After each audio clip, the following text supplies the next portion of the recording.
Hi friends, welcome to அந்த தமிழச்சி. ஞாயிற்றுக்கிழமை எடுத்த லஞ்சு விலாகுங்க. லஞ்சுக்கு மட்டன் தான் வாங்கியிருந்தோம்.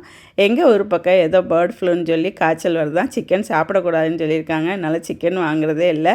இன்றைக்கி மட்டன் கோங்கூரா தான் ஆந்திரா ஸ்டைலில் பண்ண போகிறேன். புளிச்சக்கீரை சேர்த்து பண்ணுவாங்க. கோங்கூராவை க்ளீன் பண்ணி எடுத்து வச்சுக்கிட்டு ஒரு கட்டளவு கோங்கூராவை நல்லா வதக்கி எடுத்து வச்சுட்டு மட்டனை உப்பு, மஞ்சள் தூள், இஞ்சி பூண்டு போட்டு நல்லா வேக வச்சு எடுத்து வச்சுக்கிட்டு இப்போ மேலே கொடுத்துருக்க கரம் மசாலா எல்லாத்தையும் போட்டு வறுத்து பொடி பண்ணி எடுத்து வச்சுட்டு ஒரு பக்கம் ஆயிலில் வெங்காயம் நல்லா வதங்கும், இஞ்சி பூண்டு தக்காளி சேர்த்து நல்லா வதக்கிட்டு வேக வச்சுருக்க மட்டனையும் சேர்த்துட்டு பொடி பண்ணி வச்சுருக்க பொடியும் சேர்த்து மூடி வச்சு கொஞ்சம் கெட்டியாகி வரும்போது வதக்கி வச்சுருக்க புளிச்சக்கீரையும் சேர்த்துட்டு தேவையான அளவு உப்பையும் சேர்த்து இதை சிம்மில் வச்சு நல்லா எண்ணெய் பிரிஞ்சு வரவும் கொத்தமல்லி தலை தூவி இறக்குனா ஆந்திரா ஸ்டைலில் மட்டன் கோங்கூரா ரொம்பவே டேஸ்ட்டாக இருக்குங்க.